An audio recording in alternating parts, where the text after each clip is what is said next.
Good evening. Yesterday we explained one of the first reasons why Shlomo HaMelech, King Solomon, writes Mishlei is in order to teach us the wisdom that there is through the parables and the anecdotes that he gives. Today we're in the third verse of Mishlei. It says as follows: Lakachat musar haskel, in order to accept and take discipline, musar haskel, we're going to see what that means. Tzedek, righteousness. Umishpat, justice. Umesharim. So again, it's a very cryptic pasuk, as we're going to soon see. Most of the verses in Mishlei are very, very deep and very, very cryptic. So what is going on in this pasuk? So the Mefarshim explain to us, and I'll read, that Hashmiya ve'alimud mipia musar, listening and learning things of musar, ethics, hem halekicha, that's what a person takes. What type of a wisdom does a person actually acquire? It's something that they're able to implement in their lives. And that's what musar haskel really means. So now what is tzedek? What is misharim? What is mishpat? What is tzedek, mishpat, and misharim exactly? So we have different interpretations. We're going to give two main ones. One is Rashi, and what is the Mitzudat David? Rashi says, tzedek means what type of lekicha, what type of knowledge can we take out of a lot of the musar that comes from this? Tzedek is tzedaka mimamono, to understand the importance of giving charity from the money that we make. Second, mishpat is lishpot emet, is to give proper judgment. We're going to see soon in the Midrash. The Midrash interprets this whole pasuk based on judgment, and we'll see how that's also applicable to us. But right now, we understand it as judgment, judges, dayanim, that are shofet, to do it properly, emet.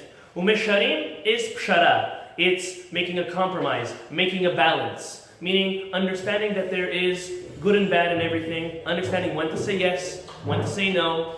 Also, every compromise, how could there be peace and truth at the same time? The truth means one is right and one is wrong. Peace means everyone's happy.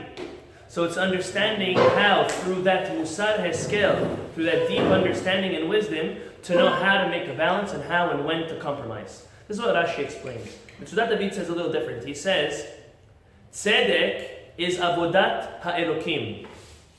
What is righteousness? Righteousness is when we serve HaKadosh Baruch Hu in the proper way. Mishpat, he says, are the laws ben adam lahavero, the laws between interpersonal relationships, between you and your friends, you and your fellows, family members, enemies, those that you like, those that you don't like. And misharim is, as I'll quote Mitzudat David, Bidavar hamidot ve'anhagat ha'adam. It's the way a person carries himself. It's the way a person acts in every aspect of their life. I want to switch over to the Midrash. The Midrash says something amazing on this pasuk. As I said, it's talking about, the Midrash interprets this pasuk to talk about judging. Now, just as a prelude, we might think that only dayanim, or official judges, are those that judge. However, as we've learned many times over, each and every human being is a judge. And you may ask, how so? Every time you look at somebody, every time you interpret their actions, in effect, you are judging them. What we have to do is we have to create for ourselves a mind frame and to always give the benefit of the doubt. Now, not being naive, so that's the whole idea of balance. Not being naive, however, when it's due, to give proper kapschut, to give the benefit of the doubt. And therefore, the following midrash we're going to quote it applies as well as to, and obviously, judges, but even to each and every one of us. It says as follows. Once a person becomes a judge, whether you're elected or we're just in that situation, any one of us, tzarich laskil, a person has to be wise enough and know how. Ha'ech yizke tazakai ve'hayev et hayav. How are we going to take that person who deserves merit and make sure that you give it to them, or make sure that you judge them as so? Or how do you take the one who's done wrong and you condemn them because of that? That's only through learning and through analyzing and asking, obviously, HaKadosh Baruch Hu for help, how to do so. Now the next is as follows, and this is more, I think, specifically to judges and dayanim. Another explanation is that once a person becomes a judge, a person has to pray to HaKadosh Baruch Hu that they judge properly. Why? Because then there's a distortion of truth. Imagine two people come to you, and one's claiming he owes money and the other one says he doesn't. If you take the money from the person that doesn't owe, let's say the truth, emet, is that it's a lie. The person that's saying, Reuven comes and says Shimon owes him money, and the judge says Reuven's right and takes money from Shimon and gives it to Reuven, that's a distortion of truth. And then it allows, the Midrash explains, it allows others to see it and say, wow, if he got away with it, that means I could do something bad also. And the same in the reverse. If someone really is in the right and he is told that he is wrong, the same idea. A person now is put in a position to judge when we know there's one judge. Melech Mamchei Amlachim HaKadosh Baruch Hu. Only Hashem knows the truth. However, when one is appointed to be a judge, they have to pray to Hashem and they have to try and dissect the case as much as possible to get to the most emet, the most truth that our humanly brains can possibly get to. We'll just mention one last thing. The Gaon Vilna, he says that in the second verse, yesterday's verse, we mentioned Chokhmah and Musar together, and we grouped them up.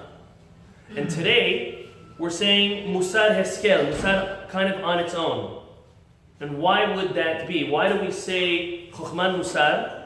And today, why don't we say Ladat Chokhmah Musar Heskel? Why do we skip out the Chokhmah over here? He says as follows. Look how genius the Gaon really, Mivilna was. He says, to first acquire real Musar, that's through Chokhmah. You have to learn. You have to acquire it. You have to understand how to do and what to do. However, at the end of the day, you want to know a person's real midot, you want to know if they really have discipline or not, it's in their deeds. It's how they act. It's not only the learning. The learning acquires you the knowledge to know what to do. But what's that worth, he says, if you don't do it?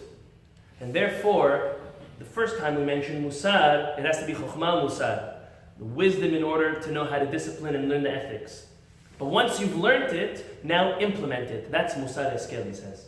B'ezrat Hashem, HaKadosh Baruch Hu will bless us, that we'll continue learning the wisdom of Shlomo HaMelech. These first 6 psukim are just an introduction. So we're the third pasuk. The first 6 psukim are laying us out an introduction why King Solomon writes and a little bit of his style, the book of Mishlei. Once we get into the lessons, I'm sure we're going to benefit and enjoy even more. B'ezrat Hashem. Baruch Adonai L'olam. Amen.